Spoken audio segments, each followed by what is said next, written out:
I can't leave yet. I need to get Jeremy out of here.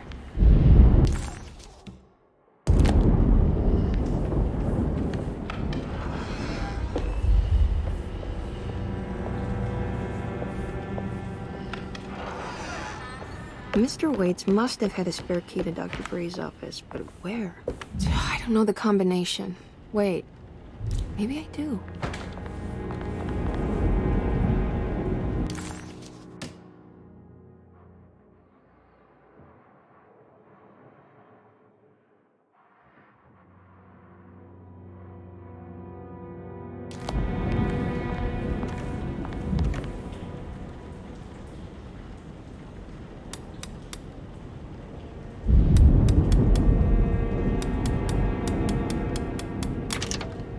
It worked.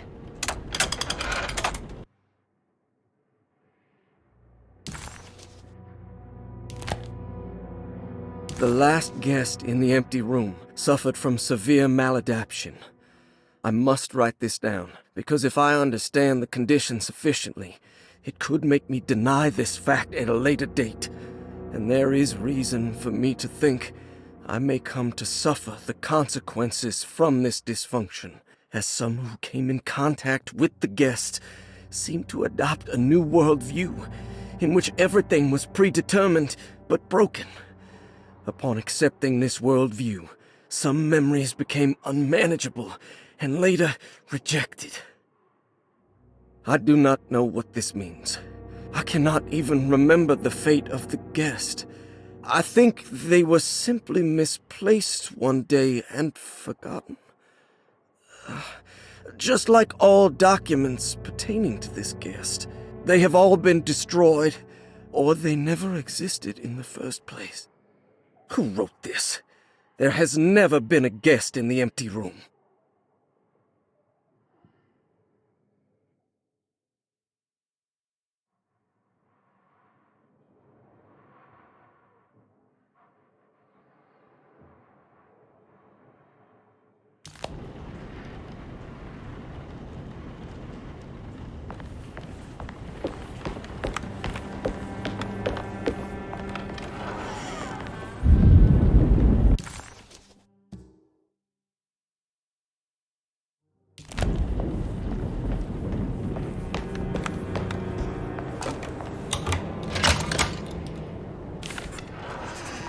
Here we are, Dr. Gray's office.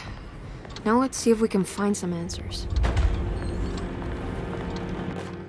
I have finished tidying up Miss Beauregard's belongings.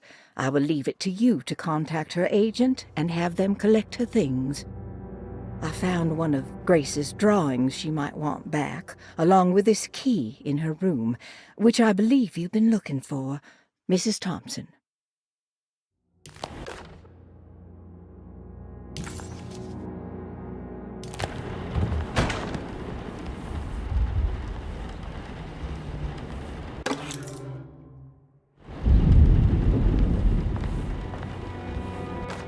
Dearest Dr. Manzetti, I find myself in a losing battle with my patient. As I've disclosed in my previous letter, his delusions have him completely captured. It's bad enough that he is torturing himself with paranoia, but his madness turns out to be quite persuasive to others, effectively laying the ground for mass delusion. I am writing to you in hope that you can give me some guidance. Beyond my ambition to avoid devastating surgery on my patient, I have grown worried about my own defenses. The words of my patient are deranged, yet they often resonate with something primitive within me. I have tried photographing his brain with X-rays. It was surprisingly difficult to get good results. Dark blotches on the plates kept obscuring all details. My patient looked at the bad plates and cried out in terror, telling me the dark areas was the shadow of the worm, eating him from inside. I could not see anything out of the ordinary. I hope this is a sign that my mind is not as receptive to the madness as I had feared. After further inquiry, my patient described the shadows inside his mind as some kind of chthonic monstrosity that wants to undermine his sanctuary. This is clearly a reference to a place he calls Teroea, a sort of library or convent that works as a psychological haven. With this imaginary haven threatened by this Chthonian, he has now constructed another, less pleasant hiding spot. Lately, he has been bringing up a metaphor of a steamboat that has run aground, that he feels like he needs to start the engines and reverse, but he is afraid that the hole in the hull would cause the whole ship to sink. I've been watching him turn this metaphor into reality for the last week. He knows it's made up, but he is doubling down, trying to make it a real memory. I feel certain that this is my chance to break through the barriers of his self-deceit.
What is going on here?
I need the key.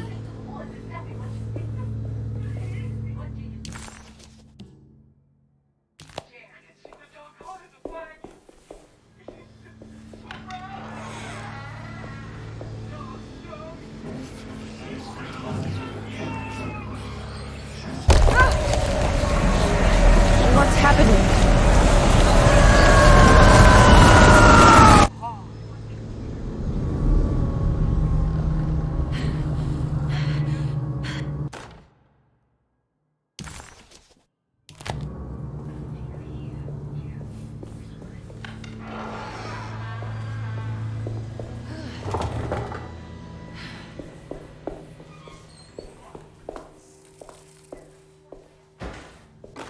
Radiography, patient Jeremy Hартвуд, date June 14, 1930. Plates. Jeremy's skull proved difficult to capture properly. Partial radiographs worked best. A complete picture of the brain can be assembled by piecing 3 plates together. Observations. Even when looking at an assembled version, a shadow covers significant parts of Jeremy's brain. Possible tumor, but more likely that the equipment is failing. Jeremy reacted strongly to the pictures and claimed to see a giant clay worm eating and displacing his memories. Notes. While this exercise has left me nowhere closer to an answer, I feel confident that a Burkhardt lobotomy should sever all necessary parts.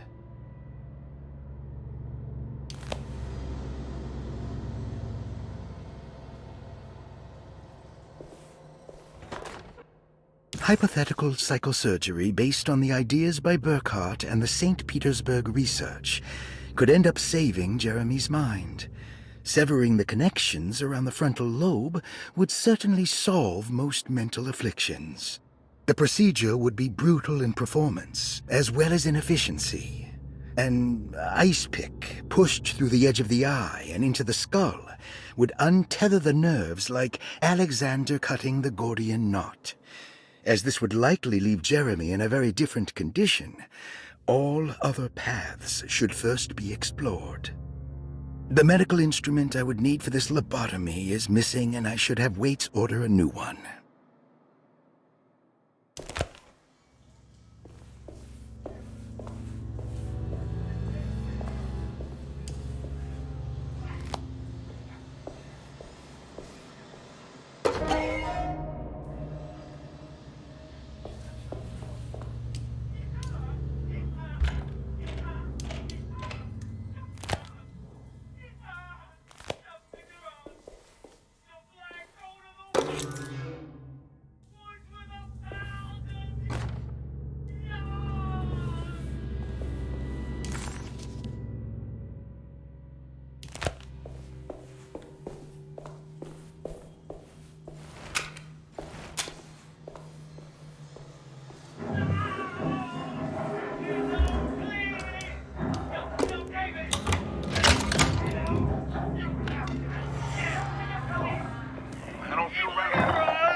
What's this?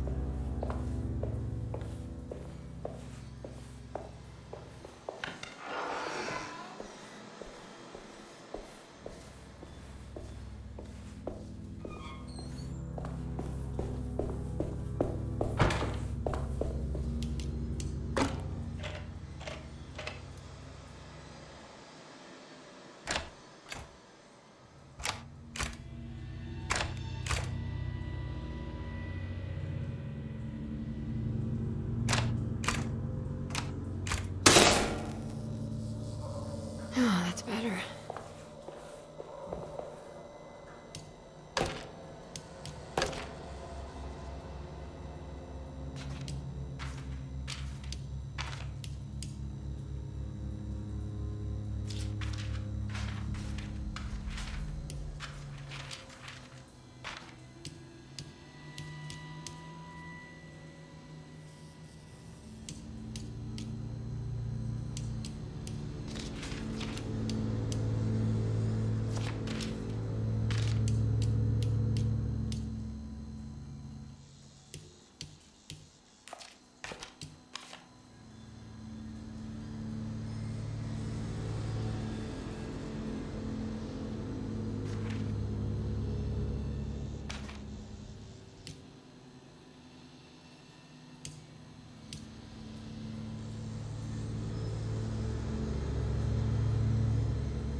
guess I never got a chance to look around this place.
This feels familiar somehow.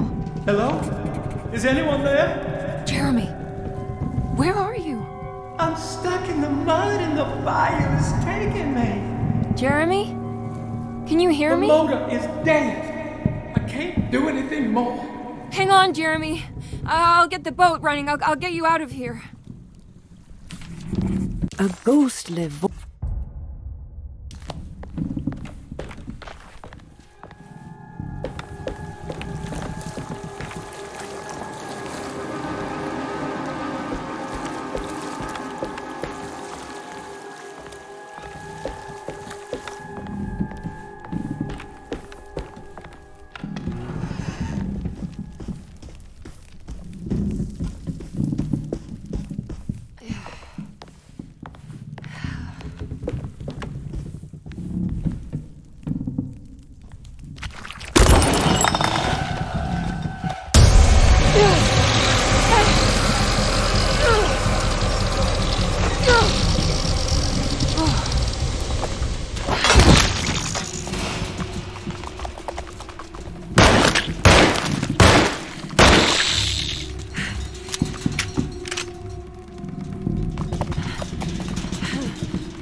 The boat is run aground, crashed right into the bayou.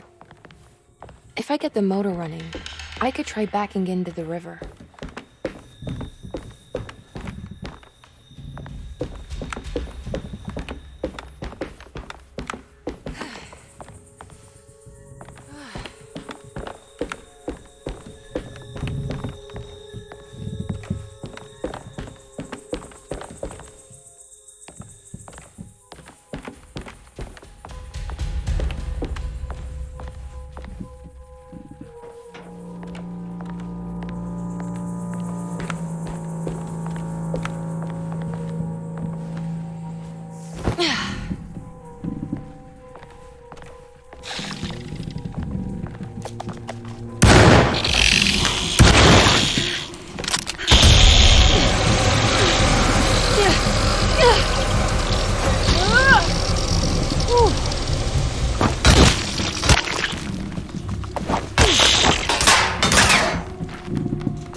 The winch seems to be powered by electricity. Maybe I can find a way to turn it on.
Jeremy, where are you?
I can break this. I just need.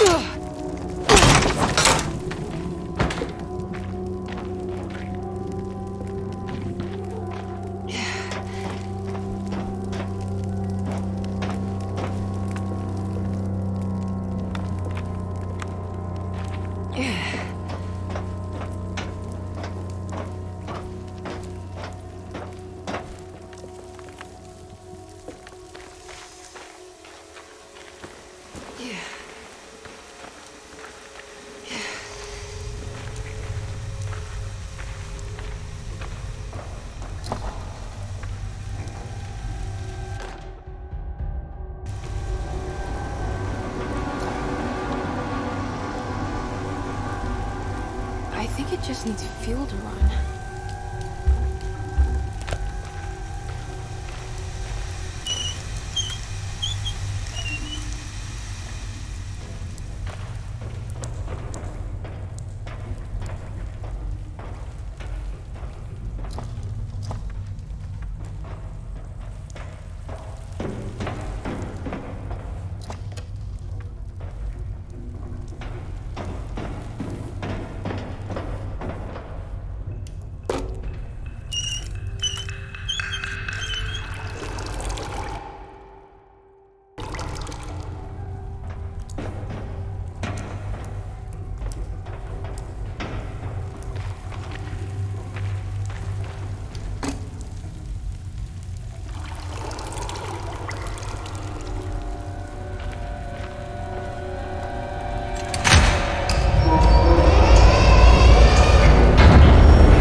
you ready to tell me what happened?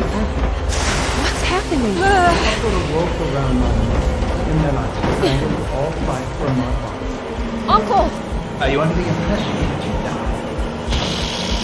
Yes. No. I was supposed to die. What does that mean to you? That you were supposed to die? I'm the catalyst. I had to die to make the story happen. What are you referring to, Jeremy? 30 years ago, Frederic needed me to die. Jeremy! You're not making any sense. Come back. Find your focus. Uncle? I cheated everyone. I didn't play my part. I escaped my doom. Destiny! Again, find your focus. Jeremy! Now everything is wrong. Nothing is in place. Hey, listen to me! We're gonna drown! Calm down, Miss Hartwood. You're not in any danger. But... Jeremy... He was here, wasn't he? Miss Hartwood, I am beginning to suspect your family curse is catching up with you. Have you ever talked to a doctor about your condition? No. No, I was just confused. I thought I saw him for a moment.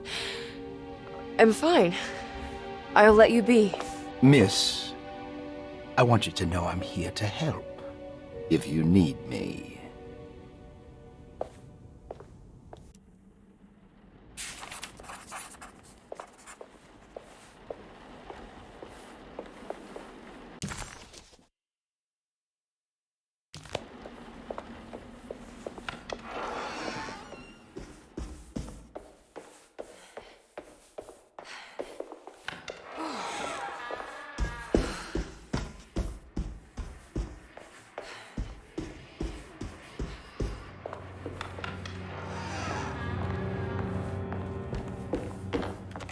When I get back, I did this. I wrote that.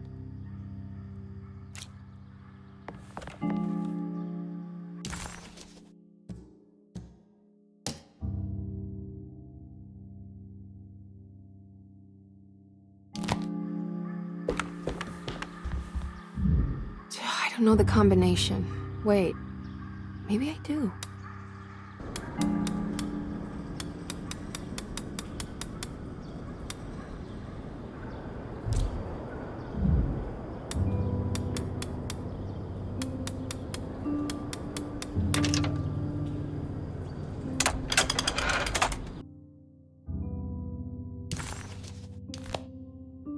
Darling, I finally found that photograph from my time in France during the war. I don't expect this to be your fiancé, but it did make me think of him. What an incredible man he must have been. You were lucky in a way. He could have been a nobody and died falling into the Mississippi. Instead, he volunteered to travel across the world to fight for people in despair, dying with honor like Achilles at Troy. I am jealous of you. Or maybe him. It's all incredibly romantic. That's what I wanted to say. Please feel free to use my camera if you want to. It might cheer you up. It might bring him closer to you. Even if just in memory. Ruth.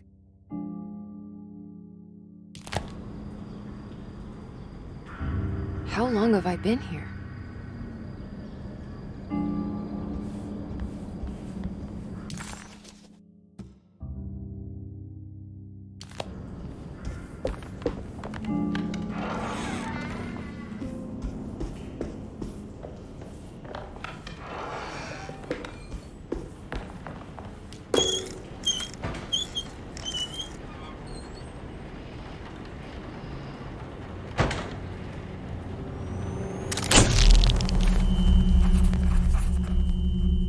Is this how you travel, Ruth?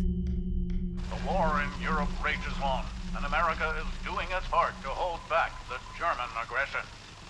Ships from Boston and New Orleans arrived yesterday to bolster our gallant forces in France. These men will play a crucial role in helping our allies defend the innocent and defeat the German war machine. In trenches, they will defend themselves against the charging horde with razor-sharp ingenuity, all while planning how to advance the front with the use of artillery, machine guns, and pure American spirit. But there are more things than bullets and explosions.